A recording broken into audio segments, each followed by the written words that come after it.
Hi everybody, this is Roney Smith coming to you from Mableton, Georgia, right outside Atlanta, Georgia. I'm about, depending upon the traffic, maybe 15 to 25 minutes at the very most from downtown Atlanta. Today is August 2nd, 2018, and I'm just making this quick video. I probably would do a Facebook Live or something, Instagram Live or something else next, but my own pastor of practically the past 5 years was in Washington, D.C. at the White House. I can't even say the guys who is supposed to be the president. I just call him 45. There was a meeting supposedly of inner city pastors talking about prison reform.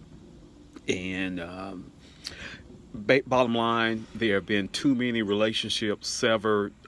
I personally have been blocked by too many people to even accept that yesterday even happened under even the best wishes, the best intentions.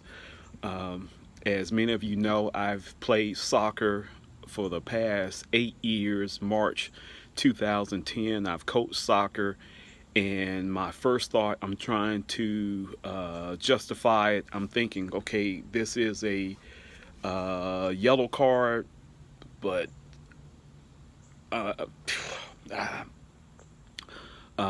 this is just a straight red card. That's the bottom line, straight red card. You send the player off the field. Whether you're the opposing coach, your own coach, you can't defend that. You can't tolerate that because it opens up too many doors, Pandora's box. I mean, you know, Indiana Jones, Ark of the Covenant, that kind of thing. You touch, I mean, you just cannot justify it. It has already caused an issue within our home. Just a quick conversation. I can't go back. There's too many risks. I mean, here's what happened. All day yesterday, I'm doing something else. I'm downsizing my Instagram following account that I follow other people.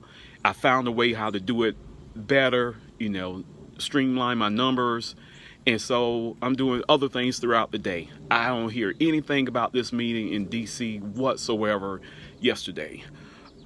Practice into the evening, late night. I mean, I've already watched the MLS All-Star game that took place here in Atlanta.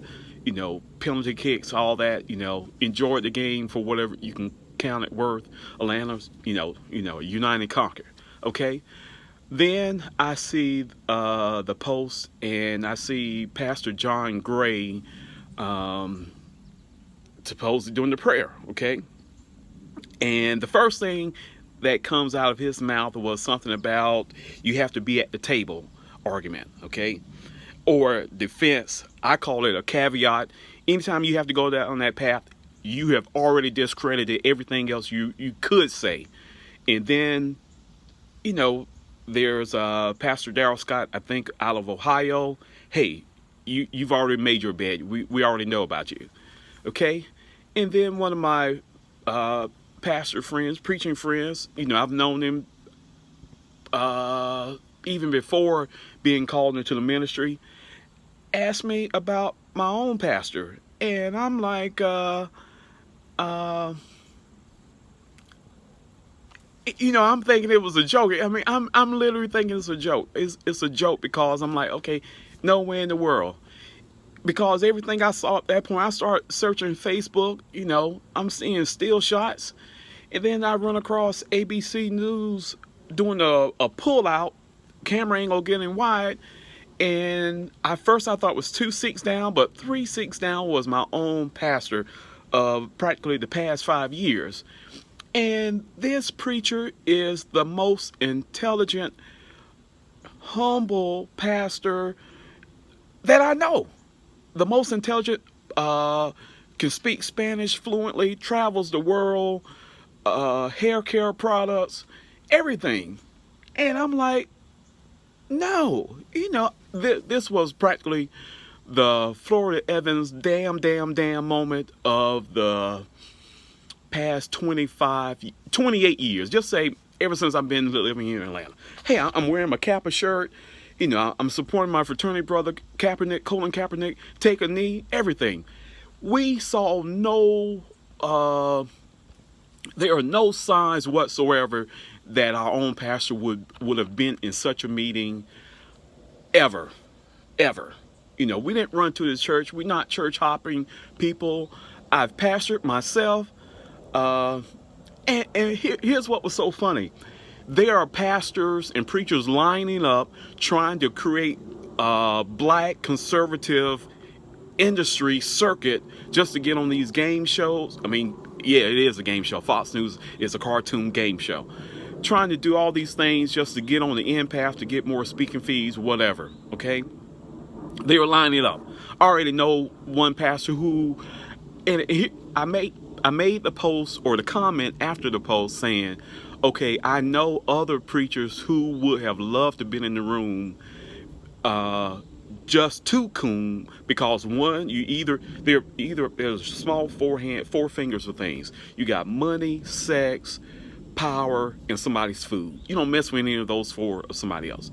But then when you see this go down, the first thing comes to my mind. I'm a historical person. I'm not just going to look at you at the moment and say, okay, well, this is temporary sickness. I'm looking at how many guardrails and how many checkpoints you have to go through to make a fall like this to get a straight red card, okay? Because one, it doesn't matter. You're married to a black woman. You have at least 3 beautiful black daughters. You have a black son. You have a predominantly black congregation. You have a Hispanic son-in-law. You have a Hispanic ministry within your church. Your family's business has been built upon the backs of black women, period. You're holding a hair show that you've done for many years here in Metro Atlanta. So you have a compounding effect of black women across the country, and then you go and sit down at a table with a man who's literally called Kaepernick and other NFL players sons of bitches. These bitches are not black women that he's called, and it's a straight red card. It's a straight red card.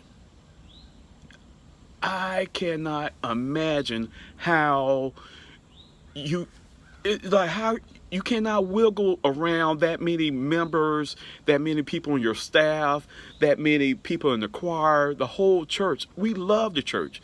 And I know my wife and I, we've been married 28 years. One of the things we said, we don't have anyone on the outside, negatively impacting what's going on inside the house.